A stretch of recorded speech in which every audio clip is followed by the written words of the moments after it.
Right, you lot. And they say that any publicity is good publicity. Now, I completely disagree with this sentiment, because yeah, sometimes it works. I mean, look at the Suffragettes. I doubt that the papers were writing amazing reviews of them, saying how great they were. They probably were degrading them at every step. And they got what they wanted in the end, so it was all good. But then you got the case of someone like, I don't know, Tommy Robinson, a man who going, oh, come on, fans, give all your money, we're going to be innocent, come on. And then to plead guilty immediately, so that didn't really work out, did it? He just looked like a bit of an idiot. So, unfortunately, not all publicity is good publicity, because sometimes it ruins you. Look at P. Diddy, he's had a lot of buzz this year. I don't think he wanted that, did he? So, now you may be thinking, look, you've made your big return to commentary videos, and in the first two you've done, you've talked about Hok Twa, and you've talked about a KSI song. Now, I would say fair enough, you know, there's stuff going on like the Israel-Gaza conflict, the US election, you know, big things are happening in the world at the minute, and here I am talking about a song by KSI. But if you don't believe me, this song has taken over the internet. From the screen to the ring to the pen to the king. You know this song. Even if you hate the song, you know the lyrics. Your mum knows this song. Your gran knows this song. Your neighbour's mum knows this song. Your weird aunt that you never speak to knows this song. It's everywhere. Despite universally being agreed to not be a good song. It's like when Old Town Road was on the charts for like 19 weeks at number 1, or when that North of Richmond song blew up last year. It's just a bit like whatever. But somehow, against all the odds, KSI's got everyone talking about a song, and he's making loads of money, getting millions of views, getting millions of social media attention. It's like his 4th highest viewed video. We had 2 weeks on the Billboard for a song that no one likes. How has he done this? That's what I don't get, but that's what I'm going to try and explain for you today. Now, to tell the story, we got to start when KSI announced that he was going to be creating another business, because he's already got Prime, that, you know, that really awful drink that tastes like if a slush puppy had crystal meth in it. And he's already got Sides, you know, that other food company that had like a scandal a few weeks ago, yeah. So, KSI announced a third one where he was teaming up with two of the most cleanest, most likeable YouTubers currently on the platform. Oh wait, he teamed up with Logan Paul and Jimmy Donaldson, Mr. Beast. The first is one of the most hated people on the platform who, no matter what he does, seems to come back. I'm still not over Japan, mate. And the other one, yeah, a few years ago he was YouTube royalty, now he's about as credible as, I don't know, Philip Schofield. Sorry, Mr. Beast, 2024 was not the year for you, was it? So, KSI received criticism for A, teaming up with these people, and B, for the mediocre quality of the product that he was actually promoting, Lunchly. It was a obvious rip-off of Lunchable, which, well, they argued was slightly better, still wasn't very good, and I mean, it's already fell off a cliff when people found mould in it. Like 2 weeks, it's been a disaster of a product, all things considered. And many people called it out for what it was. It was a blatant cash grab, with KSI taking advantage of his young, impressionable audience. And one person that sprang to criticise it was Minecraft YouTuber DanTDM. And I'll give you 3 things you should never do in life. They say never ask a man his salary, never ask a woman her age, and never have beef with DanTDM on Twitter. I'm not calling it X, Elon. You can do one.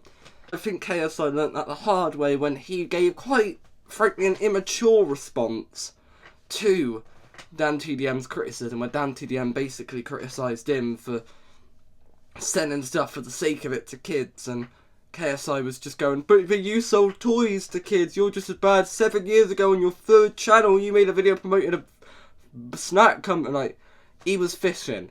And bloody hell, he went on and on. It was more one-sided than my beef with Lakini a few years back.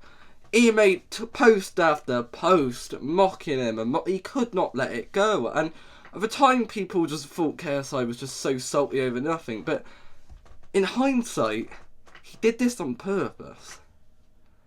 Now, KSI announced his new song, The Thick of It, featuring Trippie Redd.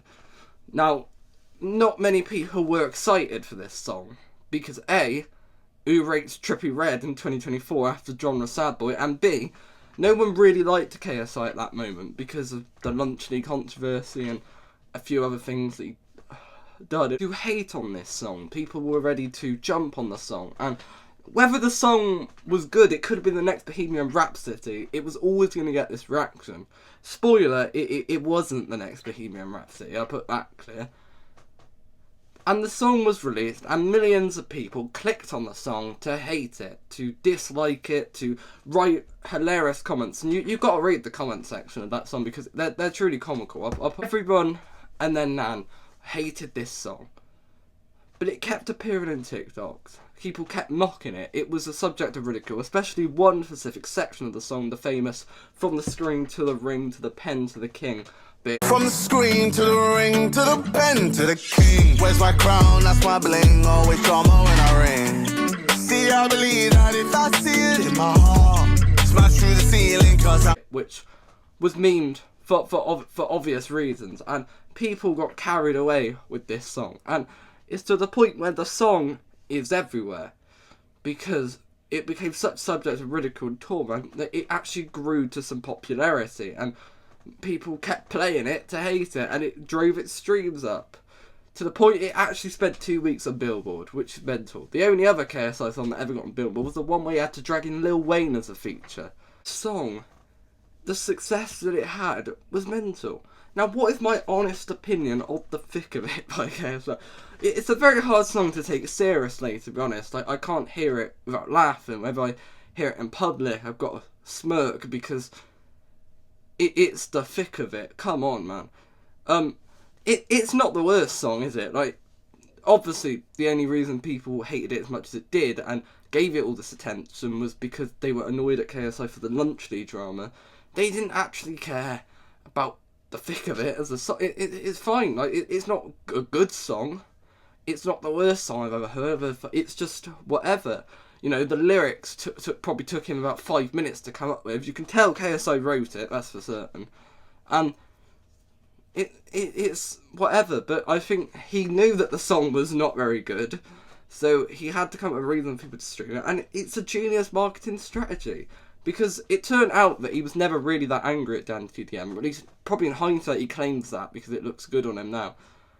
He claims that he didn't really have that much beef with the Diamond Minecart, it was only just to drive attention onto him, and I think if he didn't have the Lunchley drama, no one would have ever cared about the thick of it. People would have heard it, gone, that's crap, and moved on. But it became this notoriety. It became this big thing.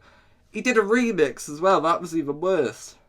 The funniest thing about this is that KSI dropped 2 songs at once. He dropped The Thick of It and he dropped Low.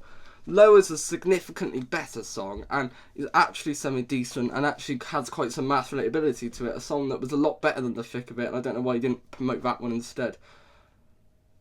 I reckon in like 5 years people are going to turn around and go, you know, The Thick of It was actually quite a good song. It's like people now going back to Gangnam Style or like I'm Sexy and I Know It and saying, oh, they were, no they weren't, they weren't good songs.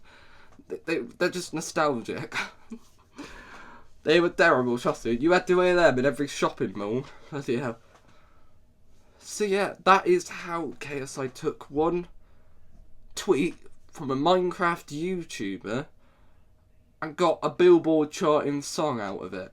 I mean, I can't discredit it. I can't hate the guy. You know, the Lunchley thing wasn't great. You should never put your name to it. You should have just let the other two deal with that and have their careers tank even more. But, you know, you can't dislike it. You really can't. Honestly, he's in the thick of it and everyone knows.